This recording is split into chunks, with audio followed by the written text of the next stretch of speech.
बिस्मिल्लाहिर्रहमानिर्रहीम। इस वक्त हमारा नेक्स्ट चैप्टर शुरू हो रहा है, यूनिट 7। ये बाइनोमियल थ्योरम और इंडक्शन के हवाले से है। फर्स्टली उसी तरतीब से आपको ये क्वेश्चन दिए जा रहे हैं ताकि बच्चा ख़ुद ट्राई कर सके। सो इस पेज पर ये फर्स्ट 4 क्वेश्चंस, उसके बाद क्वेश्चन नंबर 5 से आगे बढ़ते हुए ये आप नोट कर सकते हैं up to question number 9। Similarly question number 10 से ऑनवर्ड आगे चलते चलते अप टू क्वेश्चन नंबर 14। इसी तरह से क्वेश्चन नंबर 15 को मूव करें तो चलते चलते अप टू क्वेश्चन नंबर 19। हाँ जी, उसके बाद क्वेश्चन नंबर 20 से onward up to question number 24। जी, क्वेश्चन नंबर 25 ऑनवर्ड मूव करते करते question number 29, then 30th up to 35, 36 onward ये 40, 41 to 45 at this page, 46 to 49 at this page, and then it's the answer key for all these parts. You can observe here. ये questions देखने के बाद अब हम इनकी प्रॉपर डिस्कशन की तरफ जा रहे हैं, जो एक्चुअल हमारा असल काम है, जिसको देखते हुए बच्चे उस तरह के क्वेश्चंस अगर कहीं आएंगे तो उनको फेस आसानी से कर सकते हैं। हाँ जी, the statement this is true when, ये एन की वैल्यूज़ बताई हुई हैं। आप एन की जगह ये डिफरेंट नंबर पुट करके देख लेंगे। से जब एन की जगह 0 पुट किया तो इस साइड पे 1 आ जाएगा ना, 1 ग्रेटर दैन 3 की पावर 0, 1 + 4। अब आप यहाँ से समझ सकते हैं ये बन जाएगा 1 इज़ ग्रेटर दैन 5। तो यहाँ से ये स्टेटमेंट रॉन्ग है। जब ये स्टेटमेंट रॉन्ग है तो इट मीन्स ये वैल्यू नहीं हो सकती। सिमिलरली जब आप 1 लगाएंगे तो लेफ़्ट साइड पे 4, राइट साइड पे 3 + 4, तो ये 4 ग्रेटर दैन 7 हो जाएगा। अगेन रॉन्ग, ये नहीं हो सकता। इसी तरह से 2, 3, 4 onward n is any positive integer. अब देखिए यहाँ से कुछ हद तक ना टेक्निकलिटीज़ का ख्याल रखें। यहाँ जब एनी पॉजिटिव इंटीजर कहा तो एनी पॉजिटिव इंटीजर तो 1 से शुरू हुए, तो 1 ये चेक हो तो गया है, इसलिए ये ऑप्शन तो नहीं होना। अब फिर रिमेनिंग यही रह गया 2 या 2 से बड़ा नंबर इसको करेक्ट बनाएगा। बाकी आप 2 पुट करके भी देख सकते हैं। The statement this is true when, यहाँ फिर देखिए आप 2 लगा के देखें। 3 का स्क्वायर लेस देन ये 2 फैक्टोरियल, जब आपने 2 लगाया तो यहाँ से क्या बना 9 लेस देन 2, ये रॉन्ग स्टेटमेंट है, इसलिए ये नॉट पॉसिबल। 4 लगाएं तो 3 की power 4 is less than 4 factorial, 3 की पावर 4 होता है 81, लेस देन 4 फैक्टोरियल होता है 24, नॉट पॉसिबल है ना। एन लेस देन 6, तो लेस देन 6 ये 2 चेक हो तो चुके हैं, इसलिए फिर ये अंडरस्टूड है, नहीं आएगा। तो अब इसको चेक करने की ज़रूरत ही ख़त्म हो गई है। इस तरह से कुछ टेक्निकलिटीज़ देखते हुए आप अपना टाइम सेव कर सकते हैं। हाँ जी, उसके आगे बढ़ते हुए general term of the binomial expansion this is, जो जनरल फार्मूला होता है वो होता है NCR, जिसको NR भी बोलते हैं। NCR a की पावर n-r, x की पावर r, ये फर्स्ट वाले की पावर इन दोनों का डिफरेंस, सेकंड वाले की पावर ये नीचे वाली, ये होती है जनरल टर्म। इसको लिखने के लिए सिंबॉलिकल लैंग्वेज ये है, अगर कोई टी फॉर्म में नंबर ही बात करे तो TR+1। So here it is NR, a की पावर n-r, x की पावर r, बी ऑप्शन। हाँ जी, उसके बाद R+1th term in the expansion of this is, देखें ना इसकी एक्सपेंशन में R+1th टर्म, तो यही हो गया ना। इट मीन्स ये जनरल टर्म की ही बात हुई है, सिर्फ चेंज क्या आनी है, जो x है उसकी जगह b आ गया, बाकी सब कुछ सिमिलर है। सो आपके पास उसी तरतीब से ये b ऑप्शन मौजूद है।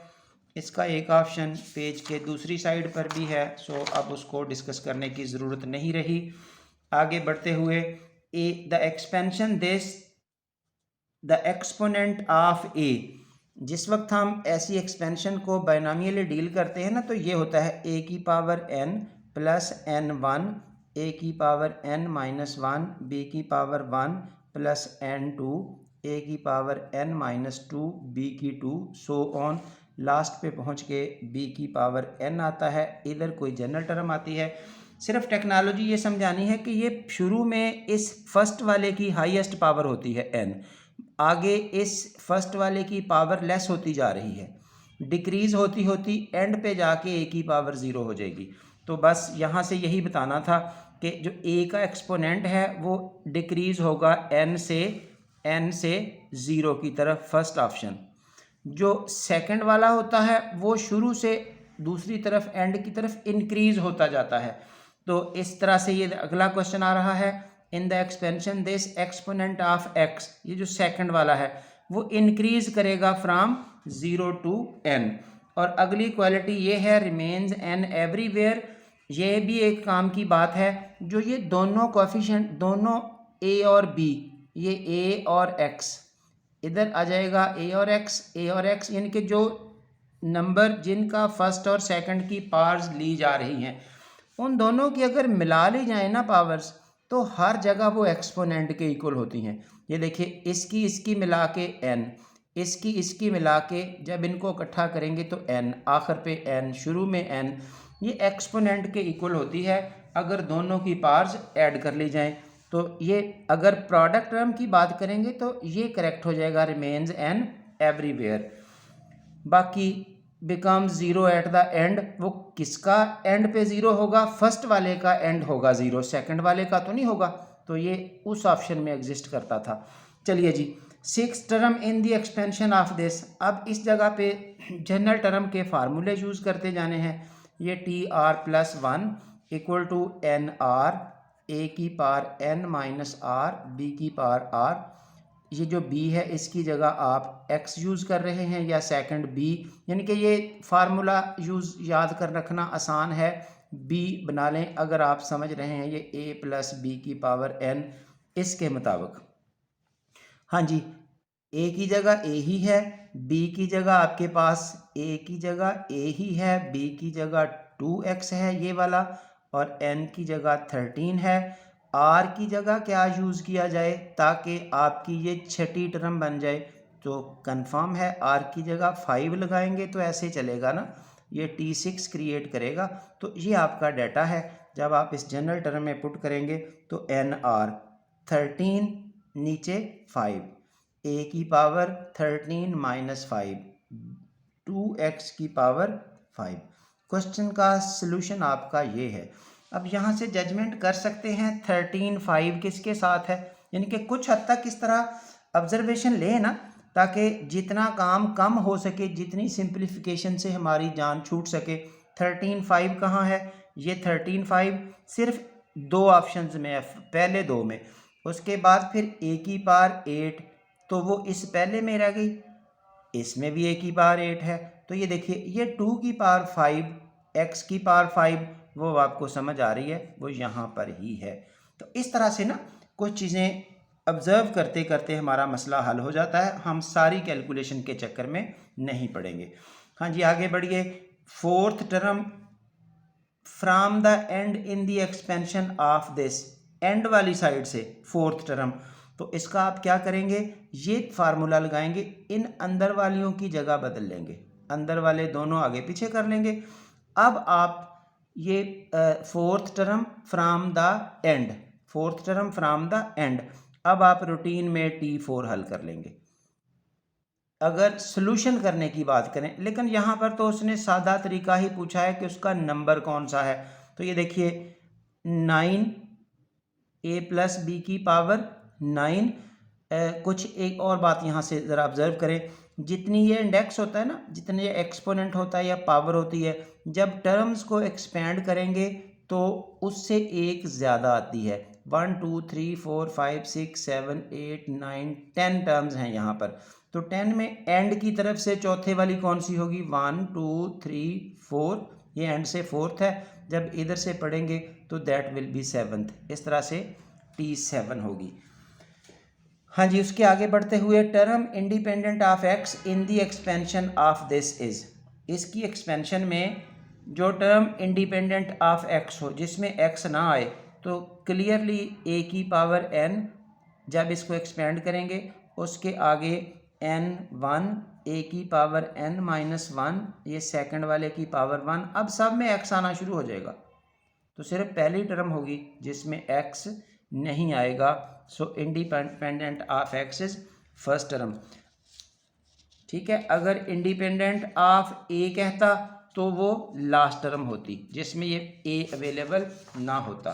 तो इस तरह से ये बातें आपके अंडरस्टैंडिंग में आ सकती हैं। शुरू वाली एंड पे ख़त्म हो जाएगी ना, आखिर वाली जो सेकंड वाली है वो स्टार्ट में नहीं होगी, तो फर्स्ट टर्म में एक्स नहीं आएगा।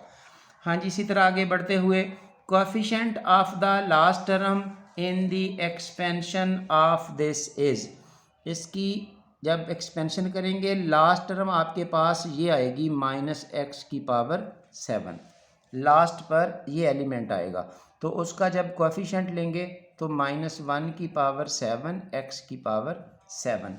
आपको सिर्फ कोएफिशिएंट बोला गया है तो coefficient is -1। So that's it. Term की बात नहीं हुई, जस्ट कोएफिशिएंट लास्ट टर्म का पूछा है। हाँ जी, इसी तरह से n0 n1 n2 n3 so on is equal to, ये आपके पास ना जनरल रूल हैं, sum of all binomial coefficients, इनको बोलते हैं binomial coefficients. So on n ये अगर सब को सम करते हैं तो इसका रूल होता है 2 की पावर n। अगर इसमें से इवन को अलग कर दें, ऑड को अलग कर दें, ये देखिए इस तरह से ये इवन कोएफिशिएंट्स हैं और ये आपके पास ऑड कोएफिशिएंट्स हैं। ये रूल याद कर लीजिए, आधे एक तरफ हो जाएं, आधे एक तरफ हो जाएं, तो फिर आंसर बी हाफ कर देना है। ये है टोटल, ये है टोटल, टोटल का सम आपका ये है, इसको जब हाफ कर देंगे तो ये हो जाएगा, ये 1 पावर है ना, ऊपर जाके माइनस हो जाएगी, तो इवन का सम भी इतना है, ऑड का सम भी इतना है, इवन का सम भी इतना ही है, ऑड का सम भी इतना ही है, और ये बराबर होते हैं। टोटल का सम आपका ये है। ये सेटअप आपके सामने आ चुका। अब ये जब यूज़ करते हैं ना इसको, मसलन आपको कहा जाता है 8 0 plus 8 1 plus 8 2 so on plus 8 8, बड़े काम की चीज़ है ये। अगर इनका साम कोई पूछे तो आप फार्मूला खोलने बैठेंगे तो बहुत देर लगेगी, जस्ट 2 की पावर 8। अगर कोई इसमें से 8 0 8 2 सो ऑन 8 8 कह दे, अब आपको समझ आ रही है, सिर्फ इवन वाले लिए गए हैं तो ये 2 की पावर 7 हो जाएगा। तो इस तरह से ये इन फार्मूलों को यूज़ करें। तो अब आपके पास जो स्ट्रक्चर दिखाया गया है वो सिर्फ इस n की जगह पर आपके पास ये रिप्लेसमेंट हुई है वर्ड n+1 की, ऐसे है n की जगह पर n+1, जैसे इधर n की जगह पर 8 आ रहा है तो वो 2 की पावर 8 आ जाएगा, तो इधर 2 की पावर क्या आ जाएगा, n+1। जितना वो नंबर है वो आप समझ रहे हैं अकॉर्डिंग टू दिस फार्मूला। ये इसकी सारी जस्टिफिकेशन आपको अलग अलग दिखा दी है कि इवन का अलग, ऑड का अलग, और हर कोई इतना होगा। यहाँ से एग्जांपल दे के 8 के साथ इवन ऑड का अलग करके दिखा दिया। अब आप उस फार्मूला को देख सकते हैं, उसमें 2 की पावर ये n की जगह n+1 है। हाँ जी, उसकी आगे स्ट्रक्चर देखिए, if n is odd the middle term, ये मैं ना मिडल टर्म का इशू नेक्स्ट वाले पीरियड में, नेक्स्ट वाले लेक्चर में उठाता हूँ। Which term of this is independent of x, इसमें कौन सी ऐसी टर्म है जो जिसमें एक्स नहीं आएगा, तो कंफर्म है लास्ट टर्म। फर्स्ट वाले में एक्स की 8 होगी, सेकंड वाले में एक्स की 7 होगी, लास्ट पे एक्स की 0 होगी, और सिर्फ वो 2 बचेगा, 2 की power 8। Which term is independent of x, तो हम कह सकते हैं लास्ट वाली, ये रही जो भी सबसे आखिर पे आएगी। नंबर की तो बात ही नहीं हुई। हाँ जी, इफ़ TR+1 आपके पास कुछ इस तरह से दी जाए, then term independent of x, इसमें कौन सी ऐसी टर्म होगी जिसमें एक्स नहीं आएगा। ये देखिए, यहाँ से एक्स को अगर गायब करना चाहते हैं तो यहाँ 0 बनाएं पावर में।